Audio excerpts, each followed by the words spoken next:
Elle avait tellement peur. On aurait dit que son cœur battait à 145 km à l'heure. Elle était chez moi tout à l'heure, et elle était là, dans la pièce, à essayer de le fredonner et de tout ajuster.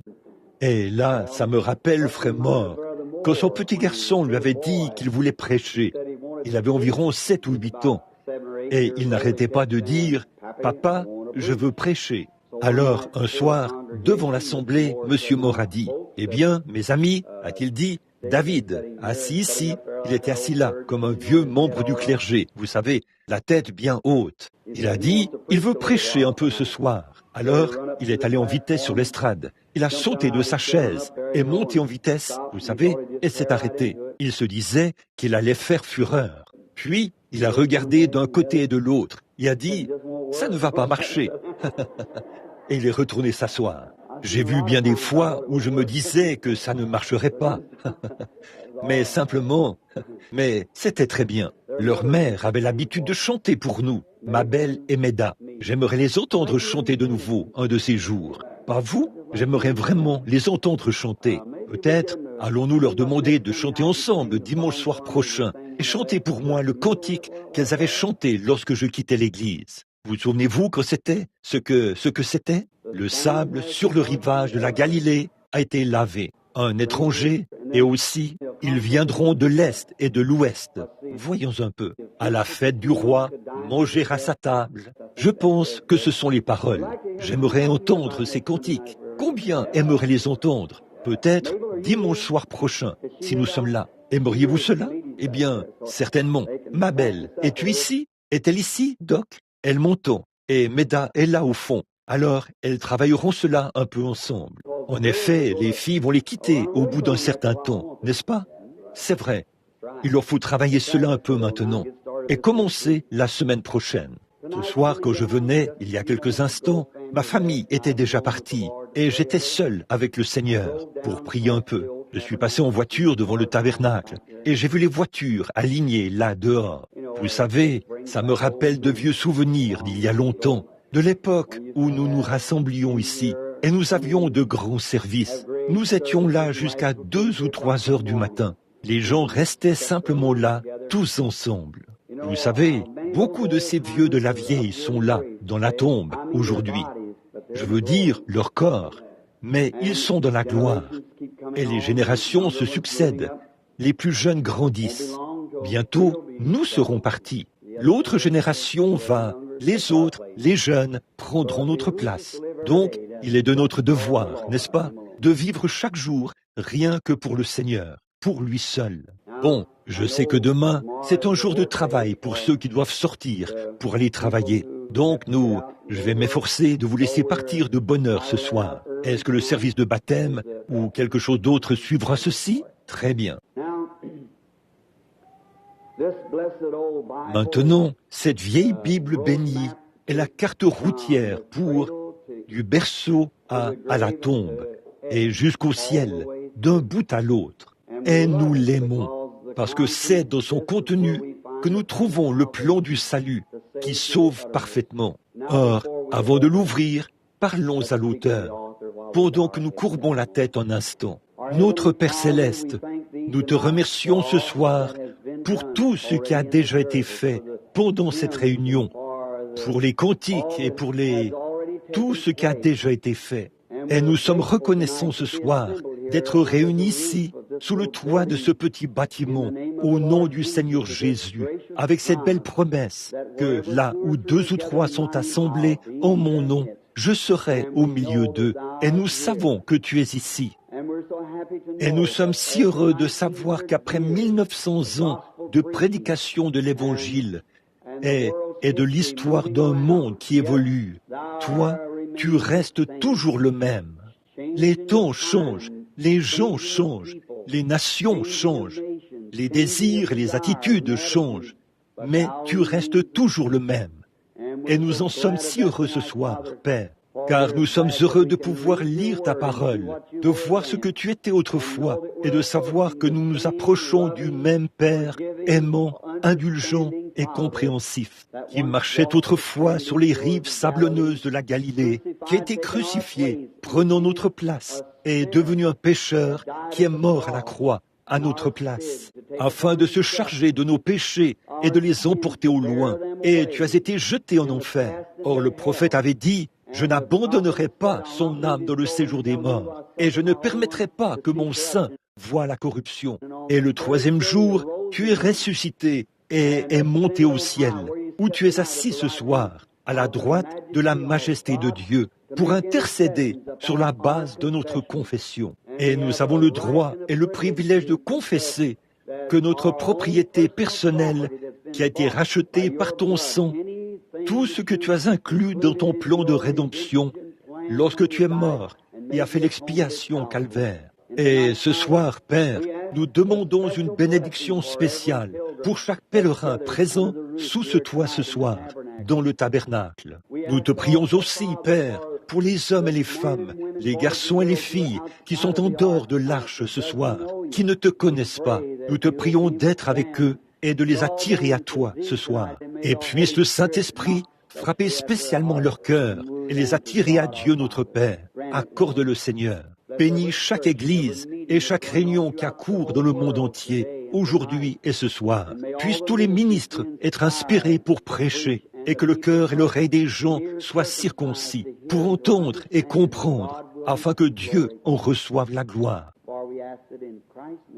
Car nous le demandons au nom de Christ. Amen. Que le Seigneur ajoute sa bénédiction ce soir, alors que nous venons à la croix, pour donner un petit enseignement sur la parole. C'est en quelque sorte une leçon d'école du dimanche. Vous savez, je me disais tout à l'heure, alors que j'étais assis là-haut, vous savez, ce serait merveilleux, à un moment donné, si il y a un grand bâtiment vide, ici en ville, l'ancien cinéma Dream. J'imagine qu'on peut y asseoir entre 1500 et 2000 personnes. Et ce serait très bien si nous pouvions la voir à un moment donné, ou peut-être pendant plusieurs dimanches de suite, environ 5 semaines, et avoir un service de guérison le dimanche après-midi dans l'ancien cinéma Dream, ici, et diffuser le service sur l'une des stations locales pendant 1 heure. Ça ne coûte pas grand-chose, environ 19 ou 20 $, quelque chose comme ça pour 1 heure. Je le paierai volontiers moi-même, et si mes réunions là-bas parrainent cela, c'est juste pour que les gens d'ici puissent venir, et qu'on ait un bon endroit où les envoyer, les convertis. Et vous savez, j'ai vraiment apprécié le message de notre pasteur ce matin sur la pêche au filet, et je sais que vous l'avez tous apprécié, et c'est vrai, et nous devons attraper les poissons dans le filet, comme il l'a dit. Et c'est vrai, voyez, vous devez attraper le poisson dans le filet. Et là, l'union, fait la force. Bon, hier soir, j'étais chez frère Junior Cash.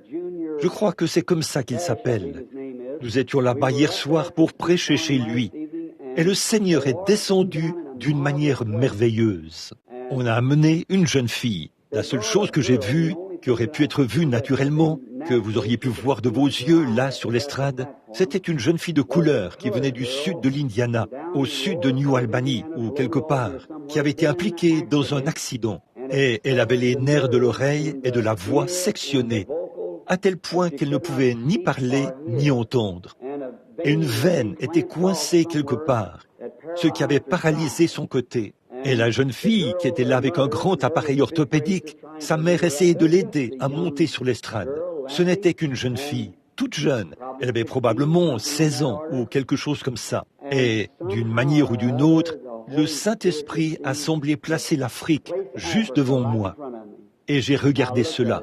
Et j'ai noté, ici même dans le cahier, une vision qui montre que mon retour en Afrique sera beaucoup plus glorieux que la première série de réunions en Afrique. Et donc, les gens ne savaient pas ce qui se passait, mais une vision était en train de se produire. Puis j'ai dit, Père céleste, ce n'est pas que nous recherchons les miracles. La Bible dit, une génération faible et adultère demande des miracles. Nous ne demandons pas des miracles, mais Dieu accomplit des miracles. Au même moment où il disait cela, il accomplissait des miracles. Mais si nous les demandons, qu'il nous faut absolument avoir des miracles, quelque chose qui nous montre, une preuve quelconque, que nous sommes sauvés, ou quelque chose comme ça. Je ne crois pas aux preuves. Je crois que la preuve que nous sommes sauvés, c'est que nous prenons Dieu au mot. C'est la meilleure chose que je connaisse. Après quoi, les fruits suivent. Alors je lui ai demandé s'il voudrait bien m'accorder cette requête, comme signe qu'il était temps de retourner en Afrique. En fait, nos contacts sur le terrain deviennent de plus en plus solides.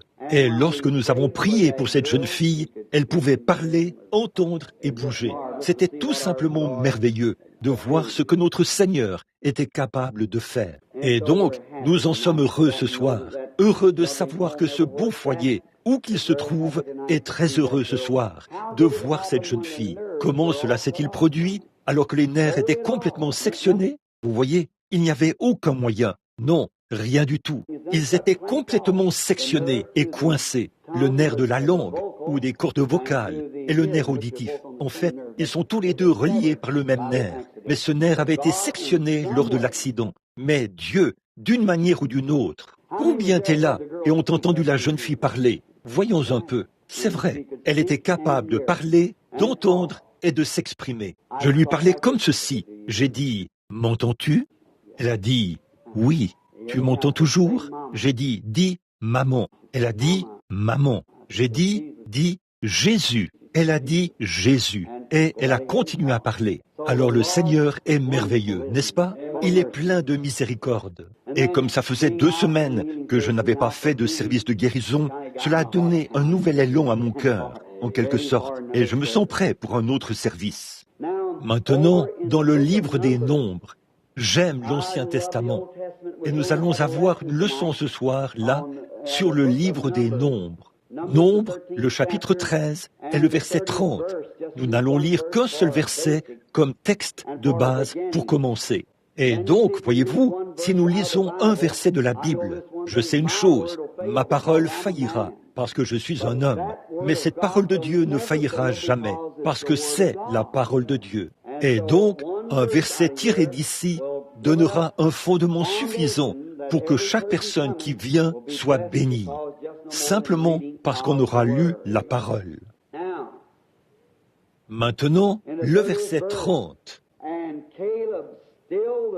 Caleb fit taire le peuple qui murmurait contre Moïse. Il dit, « Montons, emparons-nous du pays, nous y serons vainqueurs. » Puisse le Seigneur ajouter ses bénédictions à la parole. Maintenant, mon sujet ce soir, c'est à Kadès Barnéa. Et ce sujet que nous contemplons là, pour que nous ayons un peu de contexte, afin d'en arriver au point où, si le Seigneur le veut, bien évidemment, tout ceci n'est jamais prémédité. C'est simplement apporté par inspiration, tout comme cela m'est donné. Je n'ai pas fait d'études pour apprendre comment prêcher cela. J'ai essayé de le faire 4 ou 5 fois, et c'était vraiment un terrible gâchis. Je ne sais vraiment pas comment m'y prendre, mais je l'aime vraiment, et je compte sur lui, et je sais que c'est aussi votre cas à tous. Alors, donc, au commencement, c'est un tableau que Dieu, c'est un grand récit de la Bible que Dieu a inséré ici pour nous, afin que par cela, nous puissions prospérer. Je crois que dans Hébreux, le chapitre 10 ou le chapitre 12, il est dit, « Puisque nous sommes environnés d'une si grande nuée de témoins, rejetons tout fardeau et le péché qui nous enveloppe si facilement, afin de pouvoir courir avec persévérance dans la carrière qui nous est ouverte, ayant les regards sur le chef et le consommateur de notre foi, le Seigneur Jésus-Christ. » Bon, tout l'Ancien Testament et tous ses personnages et ses caractéristiques n'étaient qu'une préfiguration du coin ou de la clé de voûte, le Nouveau Testament, qui reliait la loi et cette dispensation. Beaucoup de gens disent que ceci, c'est la dispensation chrétienne, mais ce n'est pas le cas. Ceci, c'est la dispensation du Saint-Esprit. La dispensation chrétienne a duré 3 ans et demi. La loi a duré plusieurs centaines d'années. Ainsi donc, la dispensation chrétienne est le pont ou la clé de voûte qui relie le Nouveau et l'Ancien Testament. Bien des fois, dans la Bible, nous voyons, et très souvent, on appelle cela les actes des apôtres. C'est le nom qu'on donne. J'aime toujours appeler cela les actes du Saint-Esprit dans les apôtres. Parce que les apôtres n'étaient que des hommes, mais c'était le Saint-Esprit dans les apôtres qui accomplissait ces actions. Et le Saint-Esprit, c'est l'Esprit du Seigneur Jésus-Christ qui est descendu sur l'Église afin de poursuivre les œuvres du Seigneur Jésus pendant son absence. Il doit dispenser la lumière de l'Évangile par un plus petit luminaire qu'à l'époque où Christ était ici. Comme la lune et le soleil, la lune apparaît pour apporter de la lumière en l'absence du soleil, jusqu'à ce que celui-ci se lève de nouveau. Ensuite, la lune disparaît. Le soleil, c'est une lumière tellement plus brillante qu'elle éteint la lumière de la lune. Mais la lumière de la lune, qu'est-ce que c'est? C'est un reflet du soleil sur la lune. C'est comme Christ. Quand il était ici, il était la lumière du monde. Il est parti et il brille maintenant sur son Église pour refléter sa lumière dans ce monde aujourd'hui, afin qu'on puisse marcher dans la lumière jusqu'à son retour. Et alors, tout et tous seront remis entre ses mains. Il s'assiera sur le trône du roi David et il régnera dans tous les siècles des siècles. Alors, comme l'Ancien Testament est un beau type, nous étudions ce type-là et nous voyons que toutes ces choses sont arrivées aux gens pour nous servir d'exemple. Or, Dieu est souverain et c'est ce que j'enseigne aujourd'hui dans une maison où on m'avait invité à dîner. Ils voulaient savoir s'ils allaient reconnaître leur bien-aimé quand ils les rencontreraient dans la gloire. Eh bien, j'ai dit, certainement, nous les reconnaîtrons. Voyez, nous sommes nous avons 3 corps différents dans lesquels nous habitons. L'un est le corps humain, l'autre le céleste et l'autre le glorifié. Alors, si nous nous reconnaissons dans ce corps humain, le corps mortel, à combien plus forte raison reconnaîtrons-nous cela? Nous reconnaîtrons-nous les uns les autres dans un corps glorifié. C'est comme la loi, elle a pu produire quelque chose de bien, mais combien plus grande est la chose que la grâce peut produire, puisque la grâce est plus grande que la loi. Et la lune, elle peut produire une certaine partie de lumière, mais combien le soleil en éclipsera l'éclat à sa venue? Alors certainement que nous nous reconnaîtrons. Et maintenant, c'est vraiment comme je l'ai dit, nous acquérons continuellement des connaissances. Nous, les êtres humains, vous en savez plus long maintenant que lorsque vous étiez un jeune garçon ou une jeune fille, parce que vous devenez plus sage. Et toute la race humaine devient plus sage. Mais avez-vous remarqué que le règne animal ne devient jamais plus sage? Vous savez, vous habitez aujourd'hui une meilleure maison que votre grand-père. Et probablement que vos enfants habiteront une bien meilleure maison que vous aujourd'hui. Mais tout récemment, je crois dans le Reader's Digest ou quelque part, je lisais un article qui disait qu'on avait pris une petite femelle roitelet et qu'on l'avait mise dans une cage sans rien pour construire un nid. Et elle a dû pondre ses œufs sur le sol de la cage. Puis, les petits roitelets ont éclos. On a pris ces petits roitelets et on les a mis dans une cage, sans rien pour construire un nid. On les a donc fait éclore jusqu'à 15 générations. 15 générations différentes pour voir si cela changerait leur nature. Alors, cela prendrait 15 ans, parce que les roitelets ne produisent qu'un seul nid d'œufs par an. Et au bout de 15 ans, on a relâché l'autre petit roitelet, un de ses successeurs. La 15e génération, il n'avait jamais eu la moindre paille pour construire un nid, ni rien. On a placé cette petite femelle roitelet quelque part, et la première chose qu'elle a faite, c'est de s'envoler et de construire un nid. Les oiseaux construisent leur nid exactement comme ils le faisaient dans le jardin d'Éden. Mais l'homme progresse continuellement. Il devient de plus en plus sage. Tout, votre grand-père, comme je l'ai dit, allait voir votre grand-mère en char à bœuf. Votre père allait voir votre mère en voiture à cheval. J'allais voir ma femme dans une Ford Model T. Mon garçon possède une voiture rapide à 8 cylindres, ou peu importe le nom que vous donnez à ça. Les petits-enfants posséderont probablement un avion à réaction. C'est comme ça. Nous progressons continuellement parce que nous avons une âme. Or, l'oiseau n'a pas d'âme. Mais nous avons une âme. Nous ne sommes pas des créateurs, mais nous pouvons pervertir. Eh bien, nous ne pouvons pas créer du bois, mais après que Dieu l'a créé, nous pourrons le prendre et en faire une maison. Parce que nous descendons de Dieu, des fils et des filles de Dieu. Peu importe combien nous sommes déchus, nous devons quand même reconnaître que nous sommes des fils et des filles de Dieu. Dans notre état déchu, nous sommes toujours des fils et des filles. Dieu fait une promesse. Dieu doit tenir cette promesse. Oh, j'espère que vous voyez cela. Si seulement vous pouviez le comprendre ce soir, Église, et en prendre conscience. Vous n'iriez pas de droite à gauche et vous n'adhéreriez pas à cette église-ci, puis à cette église-là. Vous ne rechercheriez pas votre plaisir dans les choses du monde. Vous ne rechercheriez pas votre guérison en allant d'un service de guérison à l'autre. Vous pourriez prendre Dieu au mot et savoir que c'est terminé. Certainement, quand Dieu fait une promesse, il ne peut pas revenir sur cette promesse. Il est dans l'obligation de tenir sa parole. J'ai entendu quelqu'un dire, eh bien, il rétrogradait et revenait, et vous pourriez faire cela. Eh bien, je suis perdu en ce qui concerne Dieu. Si jamais vous avez été avec lui, vous ne serez jamais perdu en ce qui le concerne. Parce que Dieu ne peut pas vous sauver, puis vous tournez le dos et vous rejetez. S'il le faisait, il irait à l'encontre de son propre dessein. Il ne peut donc pas faire cela. Alors quand Dieu, nous devenons plus sages, mais Dieu était infini au départ. Il était parfait. Il ne devient jamais plus sage. Il est toujours le même. Donc, si une certaine situation critique s'est produite et que Dieu agit de telle ou telle manière, lors de cette situation, si la même situation se produit encore et qu'il n'agit pas de la même manière, alors il a mal agi quand il agit ici. Vous voyez, il faut donc qu'il soit le même, en tout temps, quel que soit l'âge, et de voir que les gens peuvent expliquer et essayer d'annuler la puissance de la divinité. Ça, je ne le comprends pas. Parce que si Christ est le même hier, aujourd'hui et éternellement, sa puissance est la même, son attitude est la même.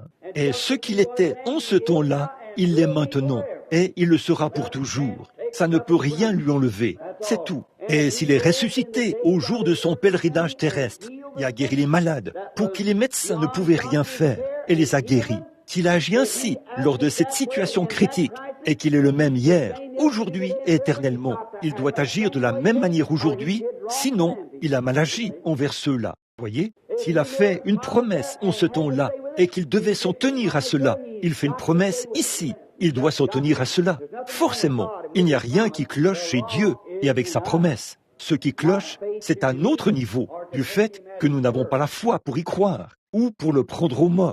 Maintenant, voyez-vous, si nous avions la même jugeote qu'un oiseau, nous agirions comme ceux du début. Mais nous devenons si intelligents que nous trouvons toutes les explications possibles pour déprécier la parole. Et nous disons, oh, c'était à une époque révolue. Et nous créons un autre type de situation. Au lieu de prendre Dieu au mot, nous commençons simplement une nouvelle organisation. Voyez? Eh bien, c'est comme ceci que Dieu le fera. Et c'est comme ça que Dieu le fera. Si nous étions comme les oiseaux et que nous ne changions pas et qu'il ne nous avait pas été donné le libre arbitre, nous prendrions simplement Dieu au mot. Cela réglerait la question. Point final. Dieu l'a dit, un point c'est tout.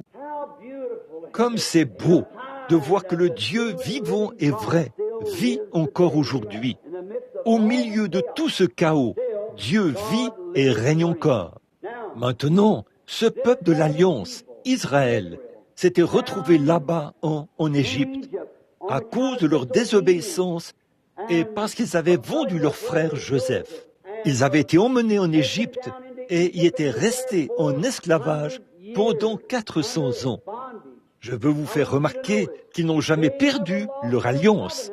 Ils avaient perdu leur liberté, pas leur alliance. Dès lors que Dieu a fait l'alliance avec Abraham, Isaac et Jacob, il a juré par lui-même qu'il sauverait Abraham et sa postérité après lui. Dieu est dans l'obligation de tenir cette promesse. Et il est tout aussi lié par sa promesse à votre endroit qu'il l'était envers Abraham. Quant à la promesse, c'est vrai, si vous êtes la postérité d'Abraham, comment devient-on la postérité d'Abraham?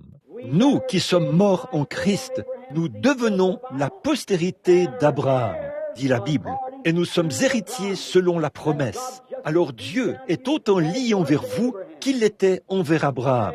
Dis donc, cela devrait ôter toute peur. Dieu ne veut pas que vous ayez peur de quoi que ce soit. Reposez-vous solennellement sur ce qu'il a dit. Ce qu'il nous faut aujourd'hui, c'est un homme qui relèvera le défi de l'heure où nous vivons. C'est vrai.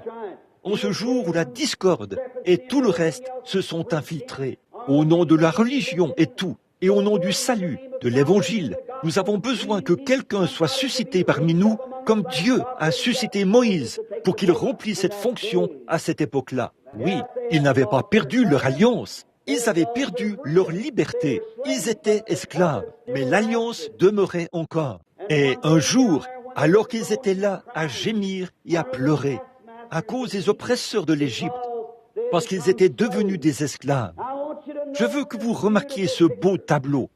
Et ceci serait bon pour les légalistes. Écoutez, Dieu n'est jamais descendu pour dire, bon, si vous faites telle et telle chose, si vous faites telle et telle chose.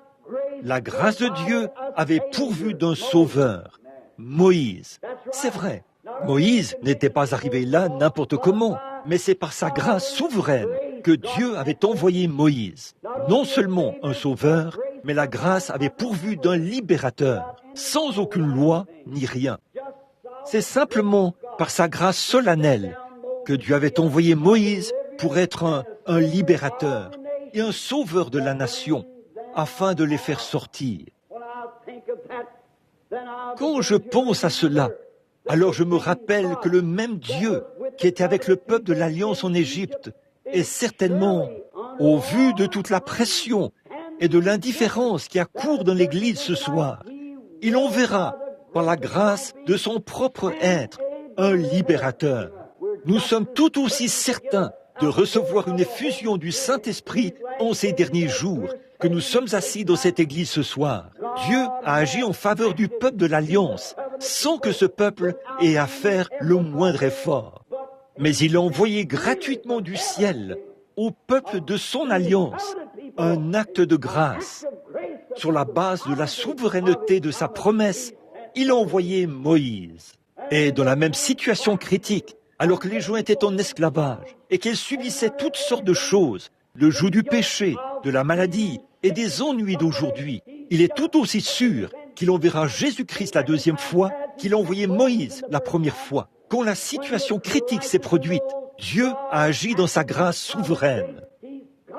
Il est tenu de faire la même chose dans les mêmes conditions, sinon il a mal agi lorsqu'il l'a fait à cette époque-là. Vous le voyez?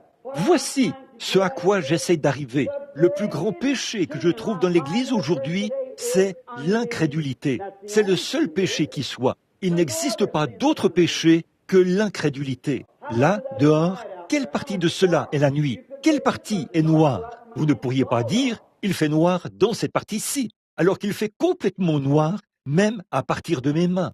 Bon, il n'y a qu'une seule façon de définir le péché et de déterminer ce qu'est le péché. Ce n'est pas parce que vous buvez, ou que vous fumez, ou que vous jouez à des jeux d'argent. C'est défini ainsi. C'est parce que vous êtes un incroyant que vous faites ces choses-là. Et c'est vrai.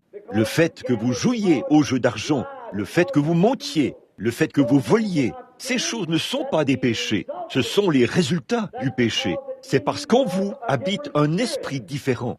Si vous étiez un croyant ferme, ces choses seraient aussi mortes et sombres que la nuit devant vous. Certainement, voyez, ces choses sont des attributs de l'incrédulité. Dans Jean, chapitre 3, Jésus a dit que celui qui ne croit pas est déjà condamné. Vous n'avez même pas franchi la première étape. Vous êtes condamné au départ. Donc, ça ne veut pas dire que vous devez avoir un étalon de mesure dans votre église. Si vous faites ceci, si vous vous conformez à ces règles-ci, si vous vous conformez à cette règle-là, bien des fois, les gens vont laisser de côté de petites choses comme ça pour faire partie d'une église. Mais la chose est encore dans leur cœur, et ils le font en secret. Mais une fois qu'un homme a satisfait aux exigences de Dieu et qu'il est né de nouveau de l'Esprit de Dieu, ces choses sont ôtées de sa vie. Il n'a plus le désir de les faire. Pourriez-vous imaginer un cochon? Le cochon ira manger sur un tas de fumier. Je ne lui en veux pas. C'est un cochon. C'est ce qui le pousse à le faire. Mais vous n'arriverez jamais à amener un agneau à faire ça. Parce que ce sont deux natures différentes. Le cochon a une nature et l'agneau a une autre nature. Et tant que vous pouvez avoir cette même nature dans ce cochon, peu importe combien vous essayez de le nettoyer, il aura la même nature, parce qu'il est un cochon au départ. Ainsi, bien des fois, nous prenons les gens et nous les amenons à l'église, et tout comme ça, et nous faisons d'eux des membres, alors qu'ils n'ont jamais été sauvés. C'est pour ça qu'aujourd'hui, devant un tel méli-mélo, Les gens ne savent pas de quel côté se tourner. Ils voient des gens qui professent le christianisme et qui ne sont pas différents du monde. C'est parce que ces personnes ne sont jamais entrées en contact ou n'ont jamais été nées de nouveau. Elles n'ont jamais accepté le Seigneur Jésus, n'ont jamais cru en lui. Il se peut qu'elles se soient emballées, il se peut qu'elles aient dansé, il se peut qu'elles aient poussé des cris, il se peut qu'elles aient parlé en langue, il se peut qu'elles aient fait toutes ces choses, mais elles ne sont jamais venues à la personne, Jésus-Christ. Elles ne sont jamais vraiment nées de nouveau. Dans leur cœur, ces choses meurent, leur nature est changée et une nouvelle personne naît. Bon, Moïse, devenu adulte, a refusé d'être appelé fils de la fille de Pharaon. Après cela, il a tué l'Égyptien. Mais Dieu était avec lui dans le pays de Madian et il l'a ramené. Devant ce buisson ardent, ce jour-là, il a vécu une expérience qui l'a marqué toute sa vie. Et comme je l'ai dit hier soir, je le redis aujourd'hui, cet homme, peu importe combien Moïse avait été bien enseigné, combien il connaissait la théologie, combien il était un bon membre d'église, et il avait eu un bon professeur, sa mère. Il avait été élevé selon tous les préceptes d'instruction possibles. C'était un fils de roi. Mais en essayant par lui-même, il n'a quand même pas réussi à accomplir cela. Mais en 5 minutes, dans la présence du buisson ardent, il est devenu une nouvelle personne. Il s'est passé quelque chose. Et ce qu'il nous faut aujourd'hui, dans nos séminaires, ce n'est pas tant un enseignement de la théologie, mais une expérience du buisson ardent, où les hommes se prosternent devant Dieu et le rencontrent face à face. Ce qu'il nous faut aujourd'hui, c'est quelqu'un qui relèvera le défi, comme il en était en ce temps-là. Ce qu'il nous faut, ce sont des hommes et des femmes qui ont rencontré Dieu et qui savent de quoi ils parlent. Pas quelqu'un qui essaie d'enseigner à partir d'un livre d'église ou d'une théologie ouverte. Ce qu'il nous faut aujourd'hui, c'est un homme qui était dans la présence d'un buisson ardent, qui est né de nouveau, a été changé et est devenu une nouvelle créature. Voilà le genre de personne qu'il nous faut aujourd'hui. C'est le genre de personne qui restera sur la ligne de feu, quoi qu'il arrive. Moïse, après avoir reçu sa commission, est descendu en Égypte et a délivré les enfants d'Israël. On voit une grande erreur et une grande chose. Ce qui arrive en ce jour-là arrive de même aujourd'hui. Nous voyons que lorsque Moïse est allé chercher les enfants d'Israël et qu'il les a fait sortir, il s'était produit un phénomène. Alors, voilà, je ne veux pas vous blesser, je ne veux pas vous secouer ou vous arracher la peau, mais je tiens à prêcher la vérité. Il y a une chose, frère, la vérité ne vous rendra jamais populaire, mais la vérité vous rendra honnête. Voilà une bonne chose. Et ne devriez-vous pas être honnête plutôt que populaire? Certainement que vous devriez l'être. Maintenant, je veux que vous sachiez que quand ce phénomène s'est produit, des miracles, des signes et des prodiges ont été accomplis. Et quand ils sont sortis, dit la Bible, une multitude de gens de toute espèce sont sortis. Un groupe de gens de toute espèce. Certains d'entre eux étaient des croyants et d'autres prétendaient croire. De grands miracles avaient été accomplis. Les gens sont sortis en faisant profession d'être croyants, mais ils n'étaient pas des croyants. Et c'est là que réside une grande partie de nos problèmes aujourd'hui. Nous pourrions mettre le doigt dessus. Ce sont des hommes et des femmes qui viennent à l'église et qui font profession d'être des croyants, mais qui ne le sont pas. J'en ai vu derrière la chair, j'en ai vu dans les lignes de prière, j'en ai vu partout des hommes et des femmes qui viennent là et disent « Je suis un croyant » et qui font profession d'être des croyants, mais qui ne sont pas des croyants. Et c'est là que les ennuis d'Israël ont commencé, quand ils en sont arrivés au point où ils ont constaté que ces gens-là étaient aussi sortis. Certainement que le surnaturel s'était produit. C'est ce que nous voyons dans nos milieux aujourd'hui, dans nos églises. Dieu est entré en scène. Il guérit les malades. Il a ressuscité les morts. Il a ouvert les yeux des aveugles. Il fait entendre les sourds, parler les muets. Il guérit les infirmes. Il ôte les cancers des gens. Nous, on ne peut pas nier ces choses. Il y en a par milliers. Au départ, c'est ici, à l'intersection de la 8e rue et de la rue Penn, que tout a commencé. Et maintenant, c'est partout dans le monde. Et il y a 10 000 feux de réveil qui brûlent sur les collines de toutes les nations païennes et partout ailleurs. Des signes et des prodiges s'accomplissent. De grandes choses sont en train de se produire. Dieu est en action. Nous sommes au temps de la fin, au carrefour du temps. Nous voyons donc qu'il y a là une multitude de gens de toute espèce. Bien des fois, le peuple de Dieu dit « Oui, je le suis, je vais faire ceci. Et nous voyons que ces gens étaient charnels. Dès que la moindre difficulté s'est présentée, ils ont voulu retourner en Égypte. Ils voulaient les pots d'ail. Ils voulaient du poisson pêché dans le fleuve. Ils voulaient le poireau et l'ail. Ils voulaient les choses qu'ils avaient là-bas en Égypte. C'est un beau et un parfait type du membre d'église charnel d'aujourd'hui. Il aime les choses du monde parce qu'il n'est pas de Dieu. La Bible dit, si vous aimez le monde ou les choses du monde, l'amour de Dieu n'est même pas en vous. Et Christ a raison dans toutes ses déclarations. C'est vrai. Et aujourd'hui, nous voyons des gens qui sortent. Oh, comme j'aimerais que d'une manière ou d'une autre, Dieu mette ceci sous la 5e côte du côté gauche et le tasse bien.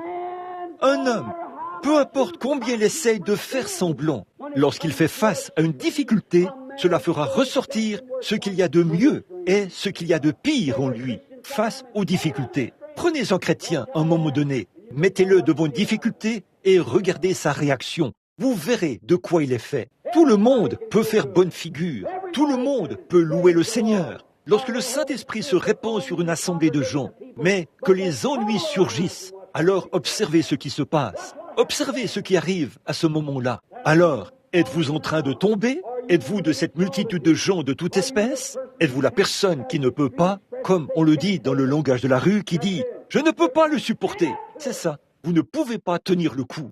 Frère, si vous êtes dans cet état-là, rétrograde, avec des hauts et des bas, à l'endroit et à l'envers, pourquoi ne venez-vous pas au calvaire pour mourir à vous-même et naître de nouveau de l'Esprit de Dieu? Amen. Honte à vous, vous qui professez le christianisme, vous qui vivez dans vos églises. Nous n'avons pas de membres ici. Vous venez simplement ici.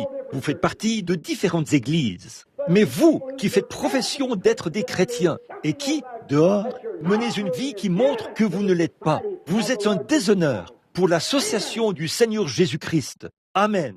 Vous qui faites profession d'être chrétien et qui avez honte de le prendre au mot ou de témoigner de sa puissance et de sa gloire, en tout temps, vous êtes un déshonneur pour le nom du Seigneur Jésus-Christ. Amen. C'est la vérité, c'est vrai. Tenez-vous-en à la parole. Quoi qu'il advienne, tenez-vous-en à sa parole.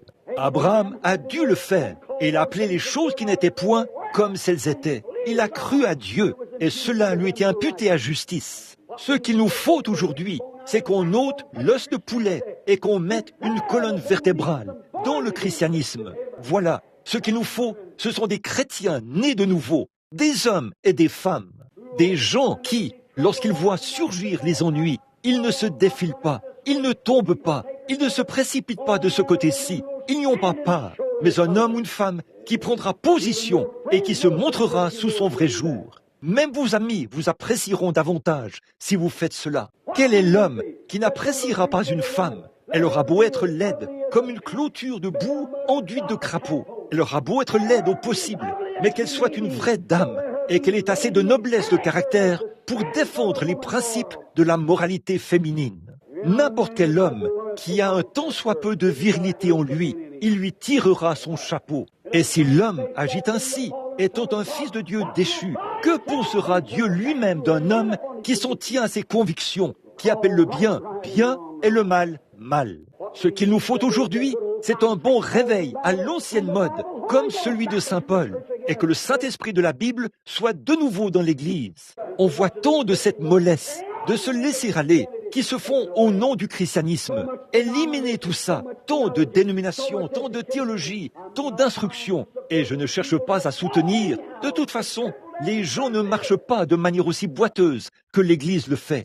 Voilà, c'est ça, de manière aussi boiteuse que l'Église le fait. Ce n'est pas l'instruction qui est votre béquille, c'est votre foi qui est votre béquille. Amen. C'est vrai, l'instruction n'y arrivera jamais. La dénomination n'y arrivera jamais. Aucune organisation ne pourra jamais se substituer à l'expérience de la chambre haute. Aucune école ne pourra jamais remplacer la Pentecôte. C'est impossible. Ce n'est ni par la puissance, ni par la force, mais c'est par mon esprit, dit le Seigneur. C'est ce qu'il nous faut aujourd'hui. Revenir à l'expérience de la Bible. Des chrétiens qui sont nés de nouveau, qui sont lavés dans le sang de l'agneau, blanchis, régénérés, 2 fois nés. Ce dont le monde a besoin aujourd'hui, c'est d'un réveil. Un réveil à l'ancienne mode, comme celui que saint Paul a eu vers l'an 66 de notre ère. Maintenant, mon frère, ma sœur, nous voyons que cette multitude de gens de toute espèce est sortie. Au bout d'un moment, ils ont commencé à se plaindre. C'est ce qu'on voit dans chaque mouvement suscité par Dieu. C'est ce que vous, les méthodistes, vous voyez dans votre église. C'est ce que vous, les baptistes, vous voyez dans votre église. Vous, les presbytériens, les pentecôtistes, qui que vous soyez, vous les voyez. C'est une multitude de gens de toute espèce. Voilà ce que c'était, il y a très longtemps, au XVIIe siècle, lorsque John Wesley a eu un réveil. Une multitude de gens de toute espèce sont entrés. Lorsque Martin Luther a eu un réveil, une multitude de gens de toute espèce y sont allés. Lorsque les baptistes ont eu un réveil, par John Smith, une multitude de gens de toute espèce y sont allés. Lorsque les pentecôtistes ont eu un réveil, une multitude de gens de toute espèce y sont allés. Et c'est exactement ce qui a causé sa mise au rencard. S'ils avaient été de vrais articles authentiques, ils seraient restés dans l'église et ils auraient prié jusqu'à ce que les autres sortent et ils auraient continué. Il y aurait toujours un réveil dans l'église méthodiste, baptiste, presbytérienne et pentecôtiste. C'est une multitude de gens de toute espèce. Ils sont sortis. Dès qu'ils sont arrivés là-bas, ils ont commencé à se plaindre. Ils n'étaient dans le désert que depuis 3 mois, quand ils se sont mis à dire « Oh, si j'avais de l'ail, si j'avais des poireaux ». Ils étaient là-bas. Ils avaient de la nourriture d'ange pour remplacer l'ail. Et ils se plaignaient. Pourquoi? Leur système digestif n'était pas capable de digérer, capable la nourriture d'ange. C'est ça le problème aujourd'hui.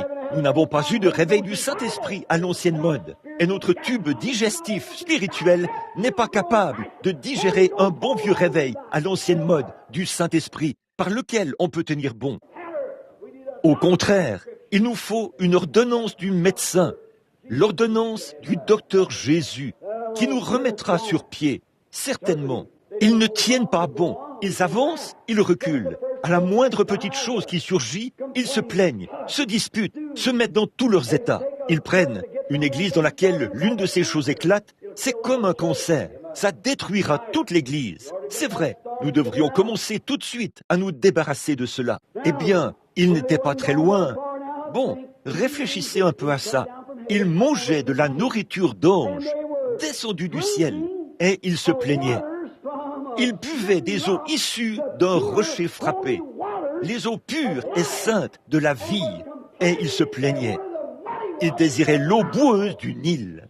C'est pareil aujourd'hui. Les gens disent « Oh, prédicateur, vous êtes trop borné, vous dépouillez l'Église de tous les plaisirs. Quand vous vous mettez à prêcher contre ce genre de choses, si, et ce genre de choses-là. Frère, si l'Église en était où elle professe l'être aujourd'hui, elle aimerait les choses de Dieu et détesterait les choses du monde.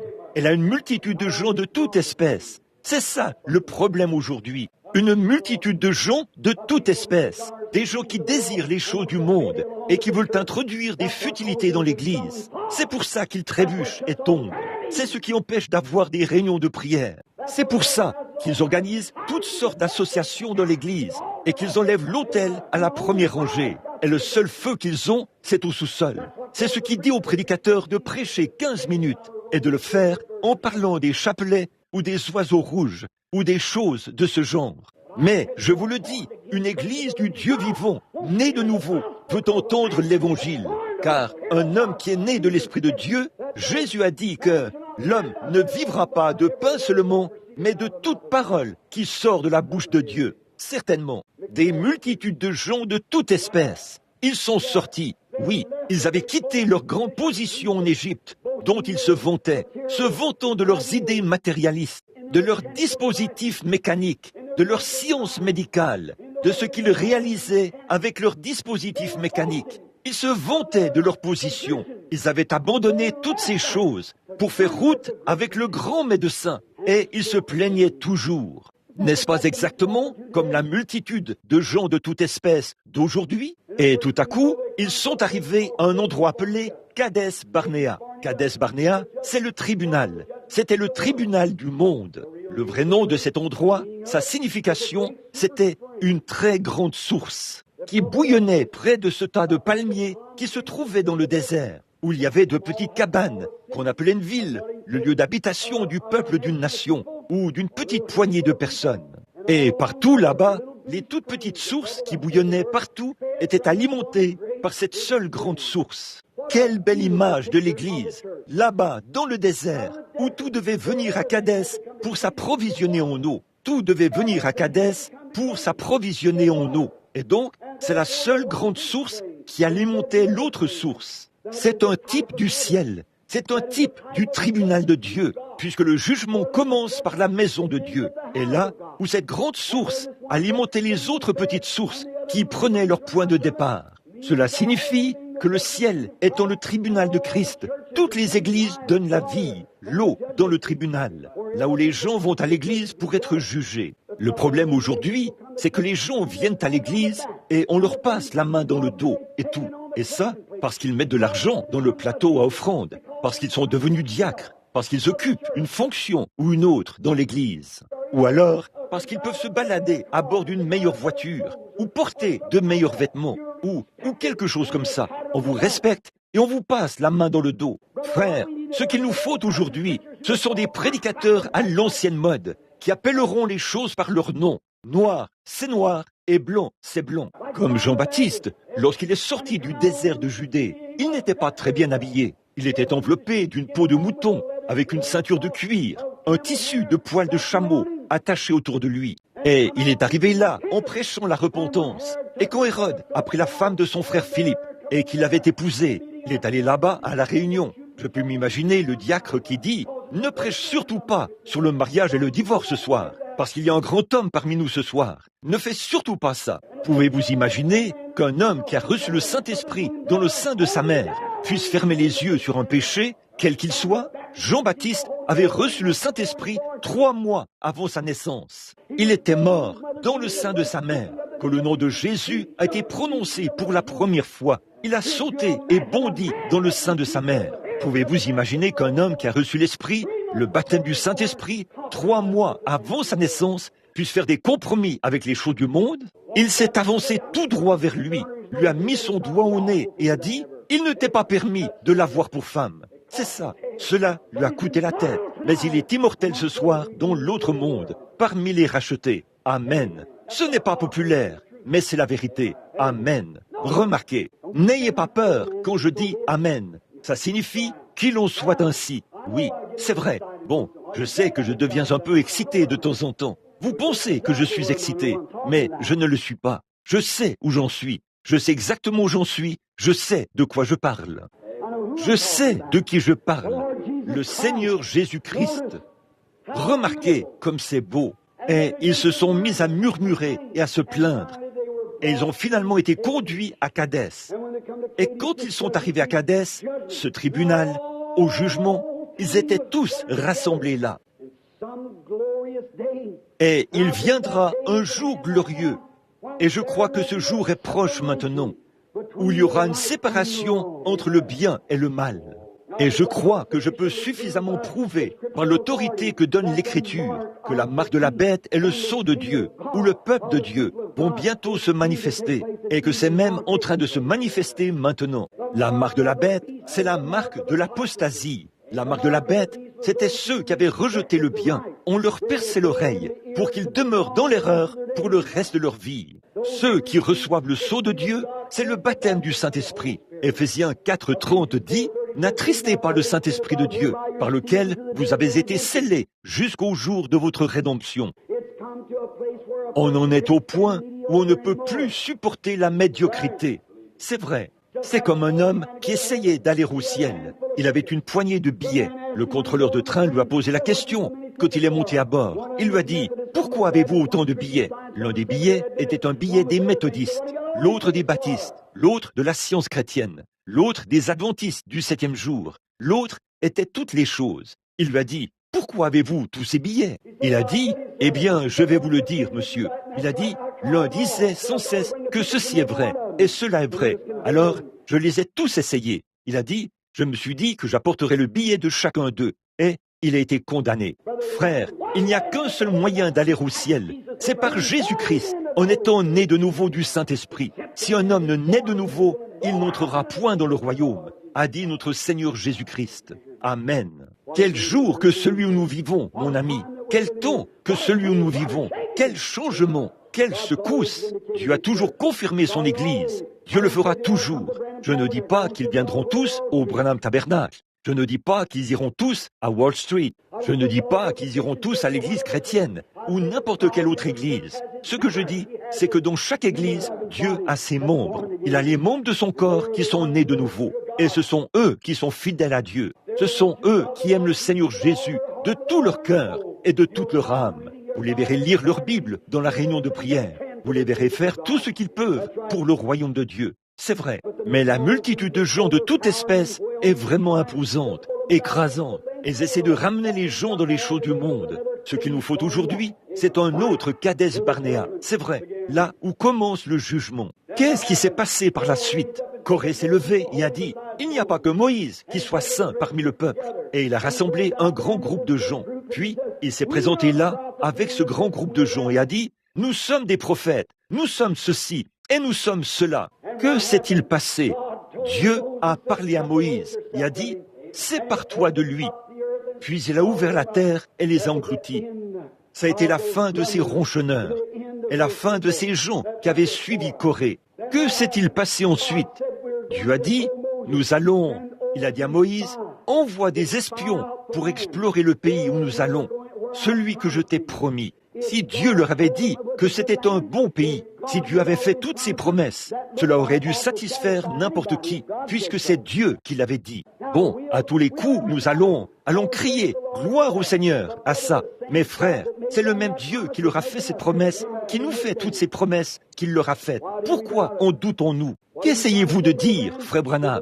Est-ce une multitude de gens de toute espèce? Oui, c'est tout à fait cela. C'est une multitude de gens de toute espèce. Et nous sommes à Kadès en ce moment, où vous, de grands hommes dans le pays, nous avons eu un Jacques Schuller, un Billy Graham, nous avons eu Oral Roberts, Tommy Hicks, Tommy Osborne. Nous avons eu de nombreux hommes puissants qui ont parcouru ce pays d'un bout à l'autre. Et ce soir, il y a plus de débit d'alcool que d'églises. Leur nombre va en croissant. Qu'est-ce qu'il y a? Il y a une multitude de gens de toute espèce. Je vais vous dire quelque chose, que cette nation ne se contente pas de réserver 1 heure d'un certain jour à la réunion de prière. Environ 1% de 1000 personnes essaieront d'y assister. Faites en sorte que toute cette nation se tourne vers Dieu, qu'elle ferme tous les débits d'alcool, détruise toutes les distilleries et ferme tous ces lieux de beuverie et d'escroquerie et tout le reste. Qu'on interdise aux femmes le port de ces espèces de petits shorts dégoûtants et qu'on fasse de leur port dans les rues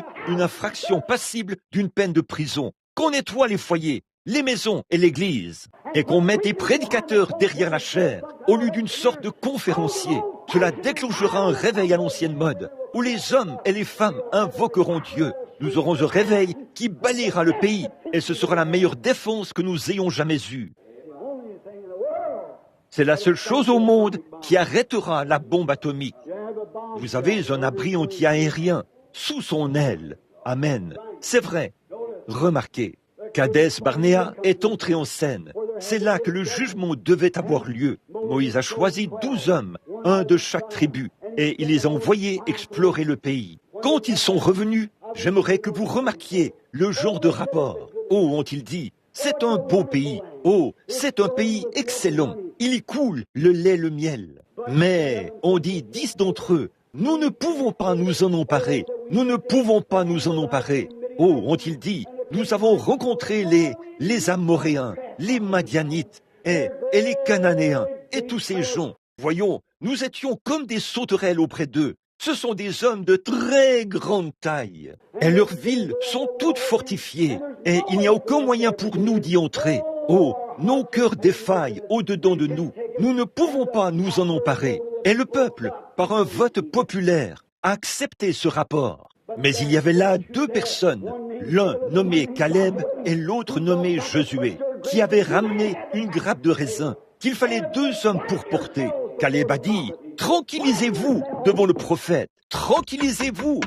Il a dit, « Nous sommes tout à fait capables de nous en emparer. Allons et emparons-nous-en tout de suite. Ce qu'il nous faut en cette heure-ci, C'est un homme qui relève le défi de la promesse de Dieu devant les gens. Dieu a promis l'effusion de la bénédiction de Pentecôte dans les derniers jours. Je veux dire, une vraie effusion de la Pentecôte. Et il est temps que cela se produise. On en est à un autre Kadès Barnéa. Oui, monsieur. Ils ont dit, nous pouvons très bien le faire. Certainement que nous pouvons le faire. Qu'était-ce? Ces membres d'église peureux regardaient à ce que leurs yeux voyaient. Mais Caleb et Josué regardaient à la promesse de Dieu. Peu m'importe combien ils avaient d'opposition, combien grands paraissaient les géants, combien grandes paraissaient les clôtures, ils regardaient à la promesse de Dieu. Et ce soir, chaque homme et chaque femme qui veut marcher avec Dieu, ne prêtez pas attention à ce que le monde dit. Si nous sommes capables ou incapables,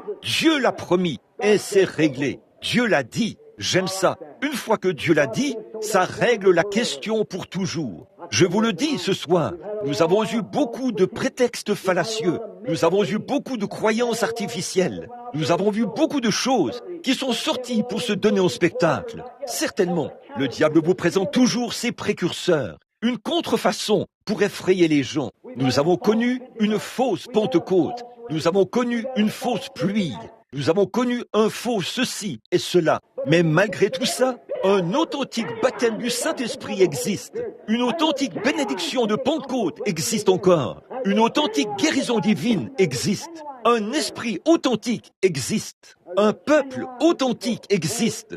Et c'est maintenant l'heure de se mettre en route. C'est vrai, les gens sont à l'heure de la décision maintenant. Vous devez prendre votre décision. Cette Église doit prendre une décision. Chaque homme en arrive au point où il fait face à une heure cruciale. Il y a eu un moment crucial où vous avez dû prendre une décision. Vous vous trouviez devant un tribunal. Il vous fallait répondre « Je suis coupable » ou « Je ne suis pas coupable ». Quand vous vous tenez devant le juge, vous devez prendre une décision. Et ce soir, le Branham Tabernacle doit prendre une décision. Nous allons soit avancer, soit rebrousser chemin. C'est vrai, soit vous retournez à l'ail et aux poireaux et aux choses de l'Égypte, soit vous avancez vers la nourriture d'anges, vers le pays promis au sujet duquel Dieu a fait une promesse. Nous avançons vers un réveil du Saint-Esprit à l'ancienne mode. Sinon, vous serez mou, vous vous traînerez partout et vous picorerez comme un rouge-gorge sur une pomme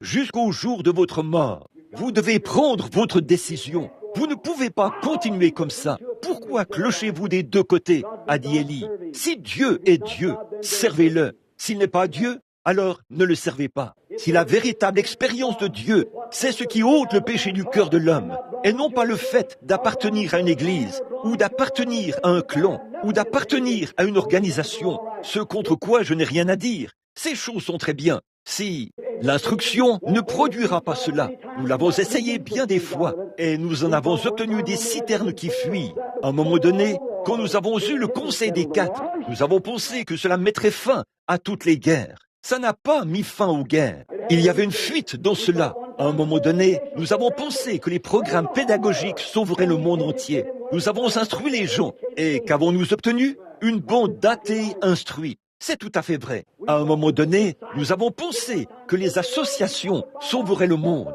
Et nous avons vu que les criminels les plus vils que nous avons sont issus de ces soi-disant associations. L'instruction et les associations ne sauveront pas le monde. Il n'y a qu'un seul sauveur du monde, le sang de Jésus-Christ, qui a été répandu librement au calvaire pour la rémission de tout péché que l'homme a un jour commis. Il était blessé pour nos péchés, brisé pour nos iniquités. Le châtiment de son qui nous donne la paix est tombé sur lui. Et c'est par ces meurtrissures que nous avons été guéris. Je défie tout homme ou toute femme, au nom de Jésus-Christ, de prendre Dieu aux mains au sujet de sa promesse ce soir. Et voyez si sa promesse est vraie ou fausse. J'ai vu les morts ressusciter alors que les médecins les avaient abandonnés après les avoir déclarés morts. J'ai vu des aveugles recouvrer la vue qui étaient complètement aveugles depuis des années et des années. J'ai vu des sourds, des aveugles, des boiteux et des estropiés sautiller, sauter et louer le Seigneur. J'ai vu des prostituées quitter la rue et devenir des dames. J'ai vu des ivrognes quitter les salles de jeu et les lieux de débauche de ce monde et devenir des hommes intègres, des saints. Je mets au défi quiconque de produire quoi que ce soit d'autre qui puisse accomplir cela. J'ai vu des hommes aller chez les alcooliques anonymes pour essayer de se rétablir. Ils ont pris des injections, ils ont tout pris, et toute la psychologie du monde, et les meilleurs médecins qui soient, leur ont administré des soins sans succès. Puis j'ai vu ce même homme être pris par le sang de Jésus-Christ, et il est devenu un saint de Dieu et un prédicateur de l'Évangile. Amen. Vous pensez que je suis un exalté? Peut-être que je le suis, c'est vrai, mais s'il faut être traité d'exalté pour pouvoir trouver grâce aux yeux de Christ, et être condamné par le monde, alors je suis l'un d'entre eux. C'est vrai, écoutez, je l'aime. Vous avez une décision à prendre. Vous êtes à Kadès. Voyez-vous, vous ne pouvez pas tenir plus longtemps. Pourquoi clochez-vous des deux côtés? Pourquoi l'église n'est-elle pas en feu? Pourquoi la salle n'est-elle pas bondée de monde? Pourquoi de grands signes et des prodiges ne se font-ils pas? Ne mettez pas ça sur le dos du pasteur. C'est vous. Nous avons une multitude de gens de toute espèce. L'un tire dans un sens et l'autre dans l'autre. Vous devez en arriver à un moment où il vous faut prendre une décision. Si c'est le pasteur, renvoyez-le, faites-le partir et nommez quelqu'un d'autre à sa place. Si c'est un diacre, faites-le partir du conseil et mettez quelqu'un d'autre à sa place. Qui prendra cette place-là? Qu'allez-vous faire, frère? Dieu vous en a confié la responsabilité. C'est ça. Chacun de nous devra rendre compte de nos propres péchés et répondre au jour du jugement. Nous sommes à Kadès Barnéa. Et la parole de Dieu dit que nous pouvons nous en emparer. La parole de Dieu dit que nous pouvons avoir un réveil. La parole de Dieu dit que dans les derniers jours, il susciterait tous ces signes et ces prodiges. Et ça, il l'a fait. Chaque homme est à sa place. Mais ce que nous devons faire, c'est de nous réunir et de commencer le réveil. Qu'est-ce que nous pouvons faire? Il se peut que le moment de votre décision soit maintenant arrivé. Il se peut que le moment de votre décision arrive une autre fois. Mais s'il est maintenant arrivé, vous feriez mieux d'y répondre. Vous dites, « Oh frère, je prendrai ma décision un de ces jours. » Vous devez la prendre, et c'est maintenant qu'il faut la prendre. Il y a eu un temps où vous aviez, à l'époque où vous étiez en fréquentation avec votre femme, mon frère, il vous a fallu prendre la décision de l'épouser ou non. Il vous fallait prendre une décision. Il se peut que certains aient dit, « Tu ne dois pas te marier. » D'autres ont dit, « Eh bien, tu ferais mieux de te marier. » L'un dit, « Eh bien, on est plus heureux quand on se marie. » Un autre dit, « Tu prépares ta propre ruine. » Toutes ces différentes choses, c'était à vous de prendre la décision. C'est vrai, les jugements de Kadès Barnéa sont là, devant vous. Peut-être que certains d'entre vous ici devraient divorcer. Il y a forcément des moments, parfois, où des différends surviennent au sein de la famille. Il faut régler cela d'une manière ou d'une autre. Et vous devez prendre une décision. Je vais vous dire, mon frère, ce soir, la décision à prendre, c'est que vous et votre femme, vous vous entouriez de vos bras. Si vous vous prosternez devant Dieu, que vous vous agenouillez et que vous prenez la décision de servir Jésus-Christ et lui seul, les tribunaux de divorce seront complètement asséchés. C'est vrai, aucune conversation avec votre avocat n'est nécessaire. Ce qu'il vous faut, c'est une conversation avec votre Sauveur. C'est vrai, votre avocat peut très bien vous donner des conseils, mais votre Sauveur peut vous sauver. Votre avocat peut très bien vous donner de la psychologie, des conseils tirés de ses études sur le psychique. Mais Jésus-Christ peut vous donner sa grâce et son amour. Cela remplacera tout ça. Si vous êtes malade ce soir, vous devez prendre une décision. Si vous allez accepter Christ comme votre guérisseur ou non. Vous ne pouvez ni être mou, ni traînasser à ce sujet. Vous devez dire « Je crois en lui » ou « Je ne crois pas en lui ». Je vais me rétablir ou je ne peux pas. Je n'ai pas assez de foi pour guérir. Vous devez prendre votre décision. Si vous êtes un pécheur ce soir, vous devez prendre votre décision. Vous êtes à Kadès Barnéa. Vous êtes là, au tribunal. Ces petites sources, qu'est-ce qu'elles étaient? Des églises. Elles représentent, elles coulent de là. Le jugement commence par la maison de Dieu. Jésus l'a dit. La Bible dit. Le jugement commence par la maison de Dieu. Nous sommes dans la maison de Dieu ce soir. Et vous devez prendre votre décision. Vous devez prendre votre décision, soit de venir à Christ, soit de le rejeter ce soir. Chaque pécheur ici présent doit prendre cette décision maintenant même. Soit vous sortirez d'ici en étant un meilleur homme ou une meilleure femme que lorsque vous êtes entré. Soit vous repartirez d'ici pire que lorsque vous êtes entré. Vous ne pouvez pas rester médiocre ce soir. Vous devez la prendre. Ceci était sur mon cœur. Maintenant, c'est sûr. C'était sur mon cœur. Maintenant, c'est sur vos mains. Vous devez prendre votre décision. Et vous devez prendre une décision. Vous avez peut-être été un bon membre d'église. Peut-être avez-vous toujours ardemment désiré avoir plus de Dieu. Vous avez peut-être voulu faire quelque chose pour Dieu. Souvenez-vous, vous n'êtes mortel qu'une seule fois. Et cette période-là est la seule période où vous serez mortel. Et c'est peut-être maintenant le moment où vous devez prendre votre décision. Soit vous allez avancer avec Dieu, soit vous allez rester où vous êtes. Il se peut que vous ayez à prendre votre décision ce soir. Si c'est le cas, je prie que vous laissiez tout tomber. Souvenez-vous, peu m'importe ce que c'est, si c'est votre travail, si c'est votre famille, si ce sont vos êtres chers, si ce sont vos collaborateurs, si ce sont vos associés, ou qui que ce soit d'autre, détachez-vous de tout. Quiconque met la main sur la charrue et qui même se retourne pour regarder en arrière n'est pas digne de labourer. C'est vrai, rejetez tout fardeau et le péché qui vous enveloppe si facilement. Qu'est-ce que c'est? Rejetez tout fardeau et l'incrédulité qui vous enveloppe si facilement et courez avec persévérance dans cette carrière qui vous est ouverte. Prions.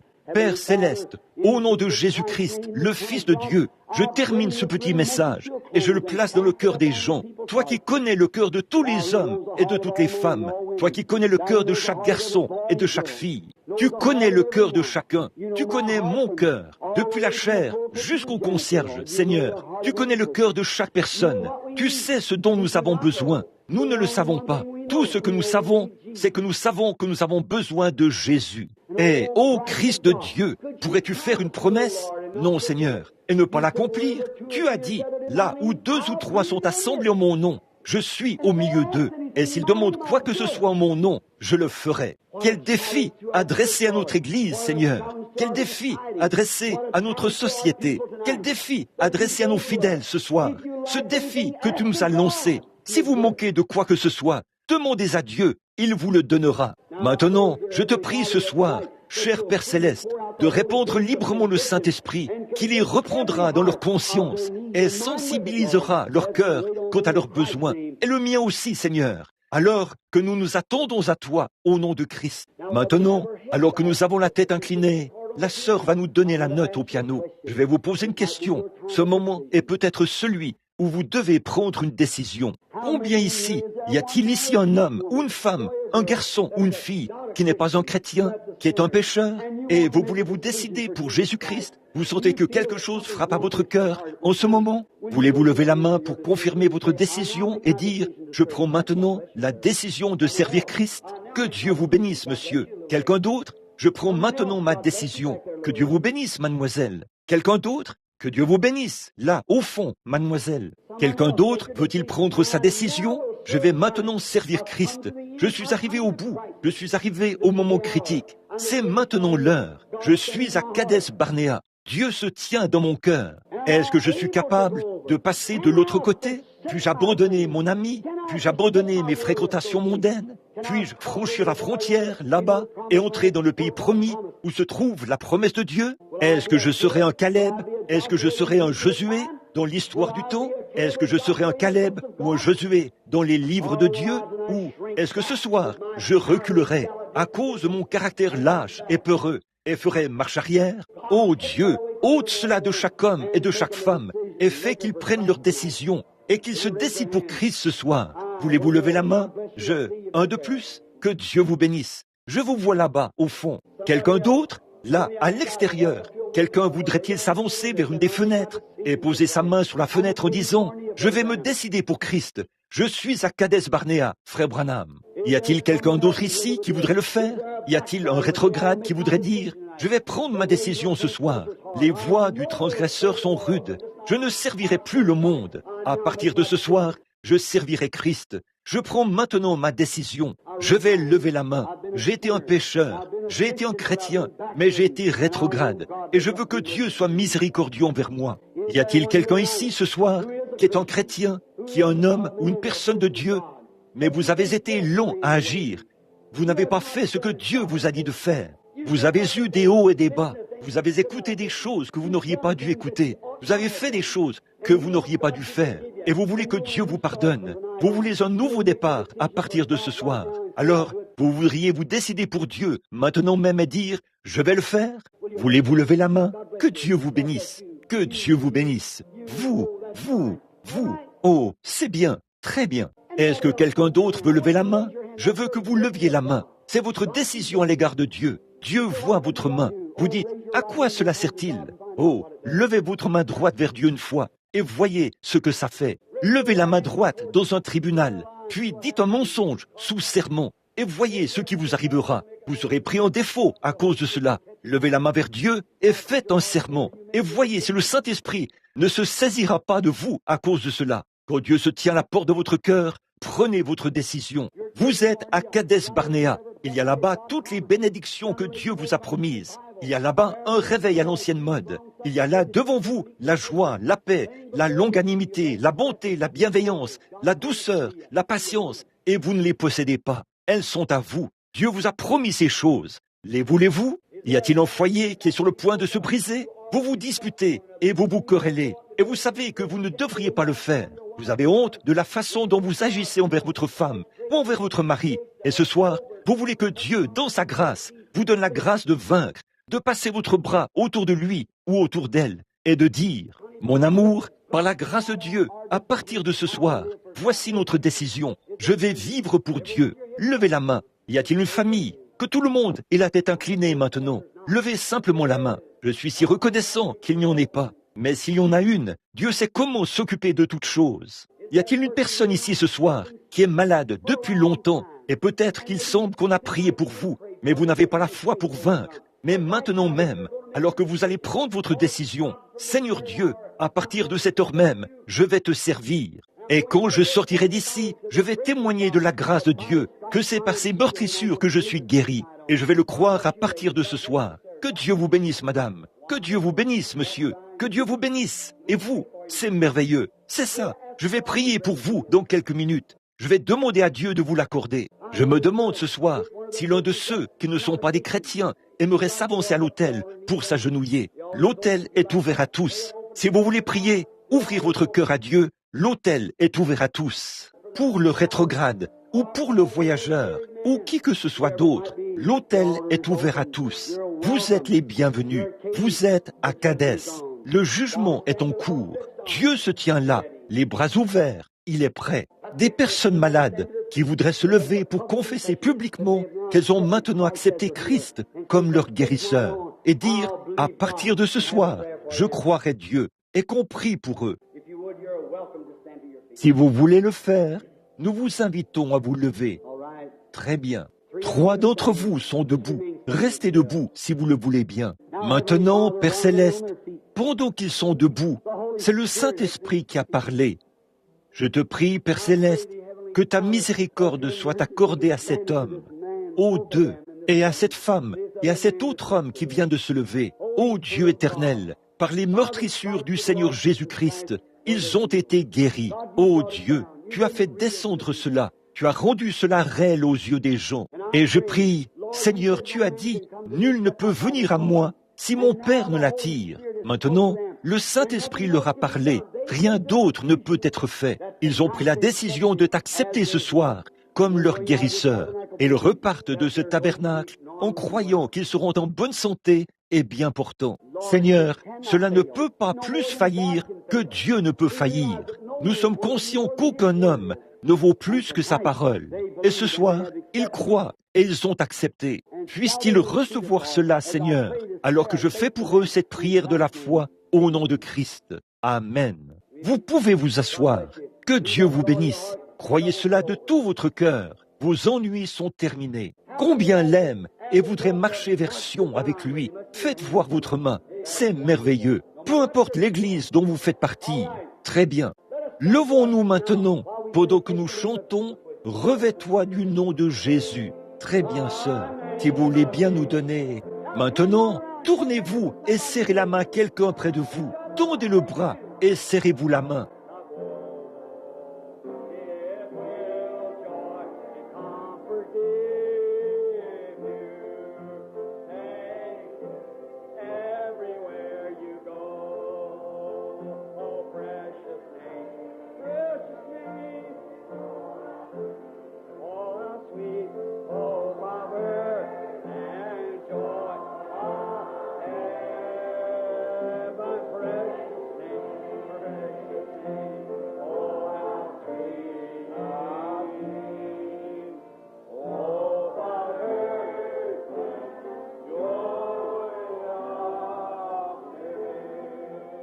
Vous tous qui l'aimez d'un amour suprême, de tout votre cœur, de toute votre âme, de toute votre pensée, de toute votre force, levez la main comme ceci et dites « Gloire au Seigneur ». C'est bien, très bien. Maintenant,